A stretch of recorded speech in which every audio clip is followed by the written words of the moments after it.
শুভ সকাল বন্ধুরা। এখন আমরা আছি কুট্টুসের মামা বাড়িতে।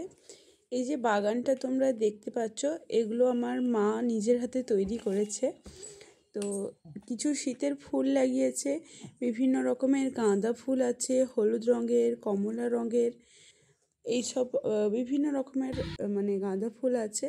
আর এই যে একটা লাউ গাছও আছে, আর ডালিয়া গাছও লাগিয়েছে, তবে ডালিয়া গাছে এখনো ফুল ফোটেনি, কুঁড়ি এসছে সবে।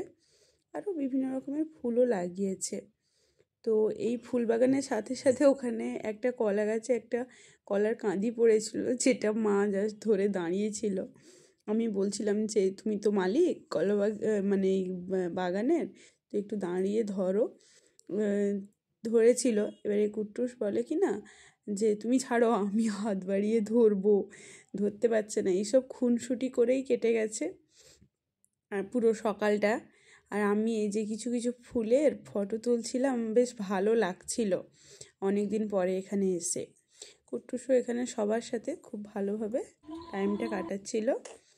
তো ফটোশ্যুট করার পরে ওর মাথার চুলগুলো অনেক দিন ধরে কাটা হয়নি। আমরা ঠিক করেছিলাম আজকে সেলুনে নিয়ে গিয়ে চুলটা কাটিয়ে আনবো। বড় বড় হয়ে গেছে, ওর বিরক্ত লাগছিল মাথার চুলটা বড় হয়ে যাওয়ার জন্যে। তো এখানে এলেই বেসিক্যালি আমি ওর চুলটা কাটাতে নিয়ে যাই, কারণ এখানে যে দাদার কাছে আমি চুলটা কাটাই না, ওই দাদাটা খুব যত্ন, খুব ধৈর্য সহকারে তো ছোট ছোট বাচ্চাদের মানে চুল কাটে। তো সেই জন্যে কী হয়, মানে কোথাও কেটে যাওয়া বা মাথায় লেগে যাওয়া, রক্ত থাকে না, অনেকটাই কম। সেই জন্যেই আমি এখানে এলেই আমি বলি না দাঁড়া, মামার বাড়ি যাই, দিলে তোর চুল কাটিয়ে দেবো।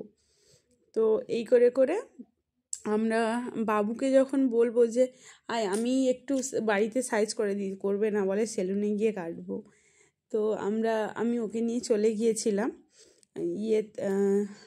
সেলুনে। ওখানেও নিয়ে যাব, তো বাচ্চার বায়না কি না দিদোর সাথে যাবে। এই যে পিছনে বাঁশ বাঁধা হয়েছে না, প্যান্ডেলটা দেখতে পাচ্ছ, মানে এখনও প্যান্ডেল বোঝা যাচ্ছে না, জাস্ট বাঁশ বাঁধা হয়েছে। তো এটা আমার একটা কাকাতো ভাইয়ের বিয়ের প্যান্ডেল, ওর সামনেই বিয়ে। এই যে আমরা এখন সেলুনে চলে এসেছি, ও বসছে, প্রচণ্ড কেঁদেছে আজকে সেলুনে গিয়ে, প্রচণ্ড কেঁদেছে। দাদাটা অনেক বুঝিয়ে বুঝিয়ে ওর চুল কেটেছে, আর আমাকে তো একধারে ধরেই রাখতে হয়েছে, যে আমাকে ধরে থাকো, ধরে রাখো, আমার ভয় লাগছে, প্রচুর ভয় লাগছে, আমি কাটবো না কাটবো না, এরকম করে প্রচুর কান্না। অথচ যাওয়ার সময় ফুল এনার্জি ছিল এই ছেলেরই, আবার যাওয়ার পরে যেই চেয়ারে উঠে গেছে অমনি কান্না স্টার্ট হয়ে গেছে। বাড়িতে আবার বললে কথা শুনবে না। এই যে ওর হেয়ারস্টাইল হয়ে গেছে, এই যে হেয়ারস্টাইলের পরের লুক। টাটা, দেখা হচ্ছে।